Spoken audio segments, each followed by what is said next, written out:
Continuamos con La Noche.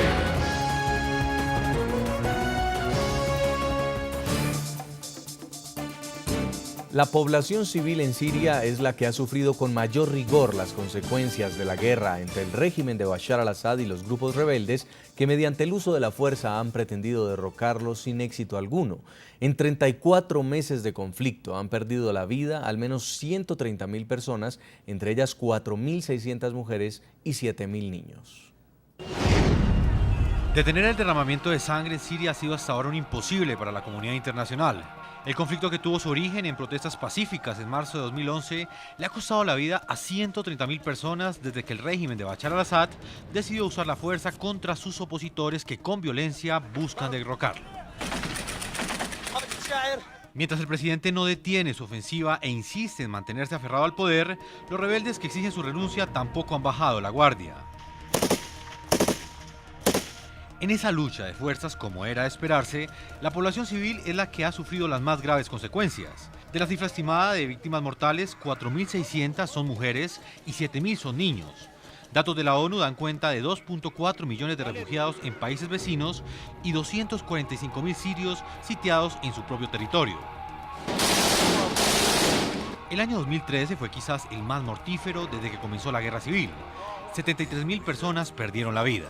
A esa catastrófica cifra contribuyó un hecho que conmocionó al mundo y que amenazó con convertirse en la gota que rebosaría la copa para una intervención militar extranjera en Siria liderada por Estados Unidos. El pasado 21 de agosto, estos videos revelados por opositores mostraron la crueldad de la guerra tras un aparente ataque con armas químicas del que aún no se ha establecido la autoría. Estamos posicionados en la región y estamos informados de que estamos preparados para atacar cuando lo decidamos. Lo que parecía un inminente ataque logró ser detenido por un aliado de Siria. El presidente Vladimir Putin consiguió que Bashar al-Assad accediera a dejar bajo control internacional su arsenal químico, que según el plan estaría eliminado a mediados de 2014. Obviamente esto solo puede funcionar si los estadounidenses y aquellos que los apoyan se rehúsan al uso de la fuerza. Es muy difícil pedirle a un país, a Siria o a cualquier nación del mundo, que se desarme de manera unilateral cuando una acción militar se está preparando en su contra. Luego del freno puesto a la posible intervención militar, la que Rusia y China siempre han vetado en el Consejo de Seguridad de la ONU, quedó nuevamente sobre la mesa una posible salida negociada al conflicto, la que ahora con profundas divisiones comienza a ser discutida por las partes implicadas en la denominada Conferencia Ginebra II. En el programa La Noche hablan los protagonistas de la noticia. Saludamos a esta hora en Estambul, Turquía, a Abdul Rahman Al-Haj. Él es miembro del Secretariado General del Consejo Nacional Sirio. Es una de las facciones que sí está negociando en Ginebra y uno de los grupos más importantes de la oposición siria. Bienvenido al programa La Noche. Gracias por invitarme.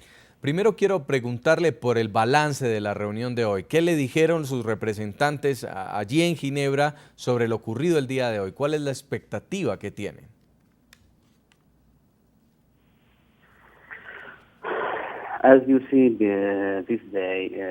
Bueno, como hemos visto en el informe de la conferencia, ahora se están preparando para las negociaciones entre las partes mañana en Ginebra. Pero estas discusiones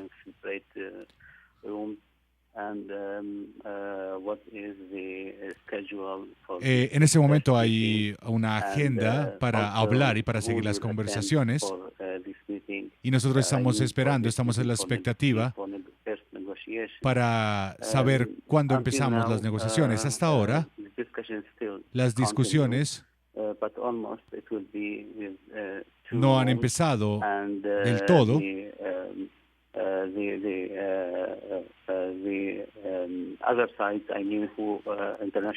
En este momento se han centrado en la comunidad internacional.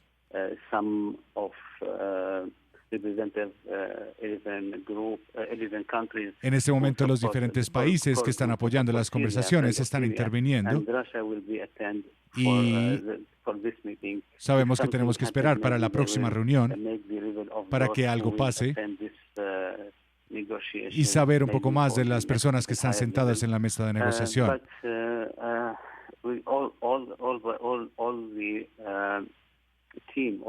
Todo el equipo de nosotros en Ginebra en este momento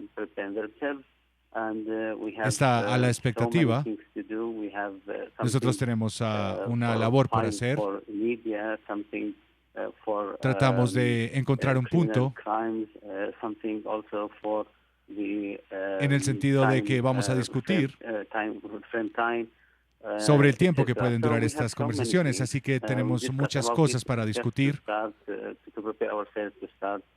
Es un comienzo y esto puede durar un poco más de tiempo. Ahora, en Nueva York, señor José Fernández, ex subsecretario adjunto de Estado de los Estados Unidos, ¿usted cree que sí hay algo que negociar en dos posiciones? La primera, se habla de un comunicado de Ginebra en el que se acordó una transición que incluyera la salida de Bashar al-Assad del poder, pero la representación del gobierno sirio dice que no, que ellos no van a permitir en ningún momento que el señor al-Assad deje la presidencia.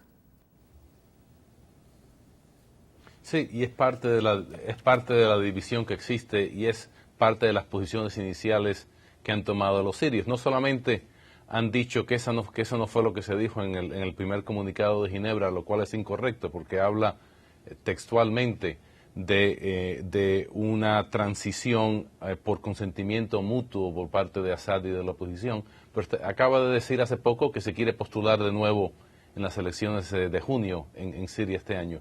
Entonces, pero de nuevo, así es como comienzan las conversaciones. Ambas partes exponen sus posiciones y ahí se empieza a hablar.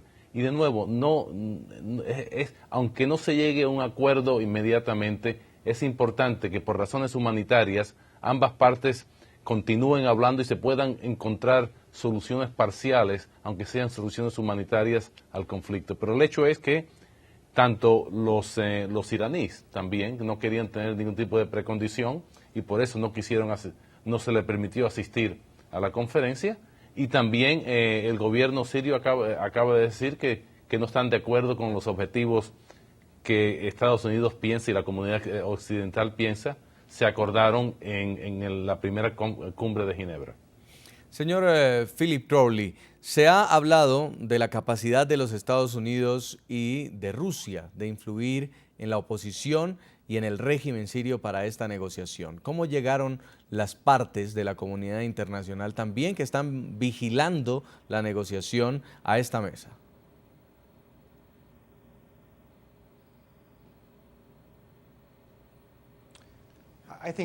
Bueno, creo que parte de la influencia que hemos visto en este momento es que Rusia ha prevalecido al lado del régimen de al-Assad y ha participado en este proceso del régimen, mientras que Estados Unidos ha estado ayudando a la oposición siria para que esté más unida con el tiempo y tenga una posición política más fuerte. Hace un año o dos, tal vez no eran tan fuertes militarmente y obviamente ha prevalecido o ha apoyado a la oposición siria a entender por qué necesita que las conversaciones sean en Ginebra. Esto ha ayudado a crear una situación que evite un colapso de las conversaciones y que se den los diálogos y un proceso diplomático. Yo creo que al final la habilidad de las potencias externas de imponer una solución, esto será un poco difícil porque todavía no hay una conversión de intereses común.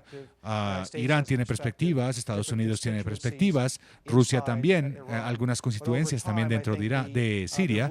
Así que con el tiempo, espero, vemos una convergencia y un reconocimiento de todas las partes dentro y fuera de Siria, de que entre más el conflicto se extienda, más dañino va a ser para Siria y más peligroso va a ser para el resto de la región.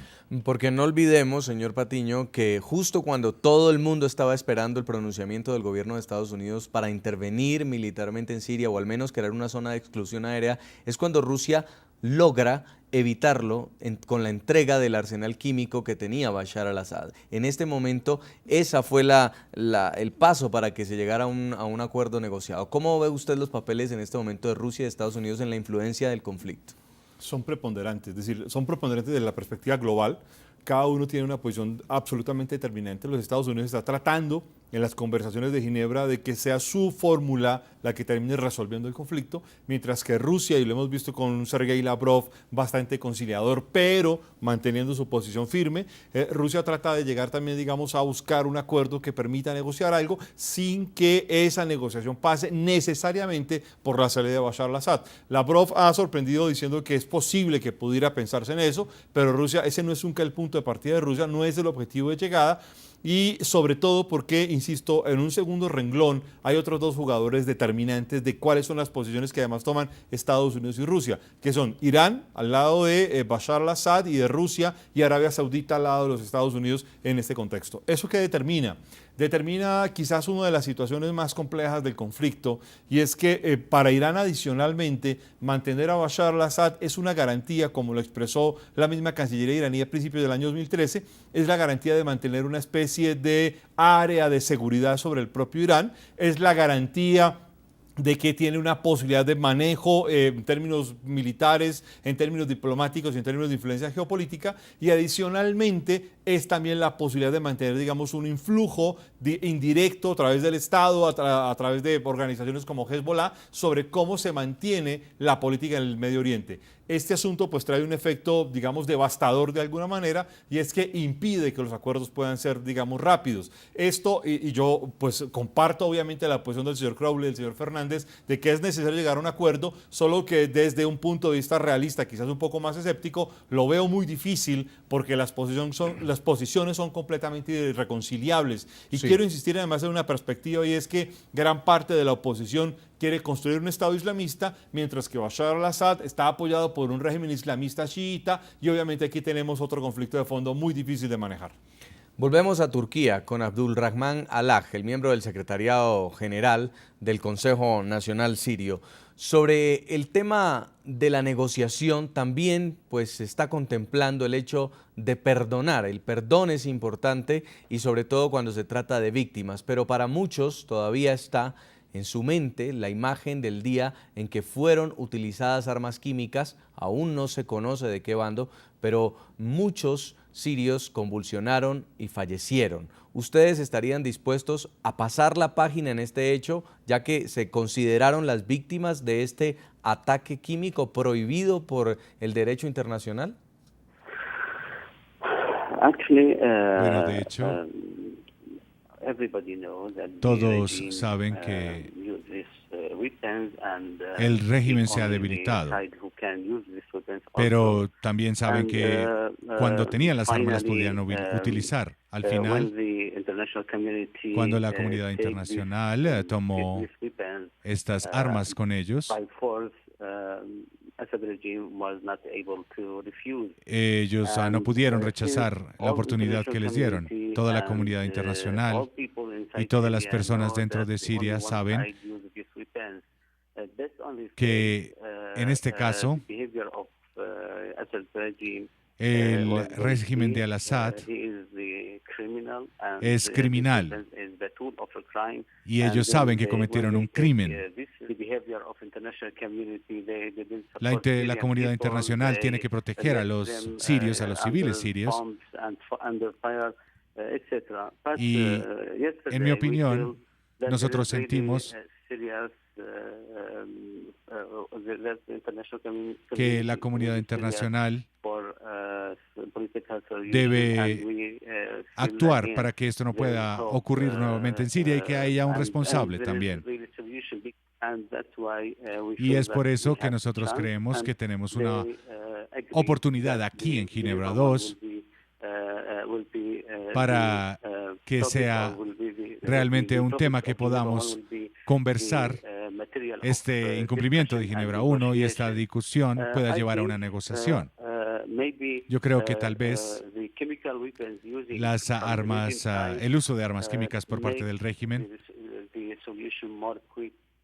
y esta destrucción de estas armas puede llevar a una solución un poco más rápida para que haya una transición política y una paz nacional. Queremos agradecerle mucho en Estambul, Turquía, a Abdul Rahman Alaj. Él es miembro del Secretariado General del Consejo Nacional Sirio. Muchas gracias por haber estado con nosotros en el programa La Noche. Gracias. Vamos a hacer una pausa y ya regresamos y continuamos analizando la mesa de diálogos que fue instalada hoy en Ginebra para dar una solución negociada al conflicto sirio que completa 34 meses en derramamiento de sangre. Ya volvemos. Ya regresamos con La Noche.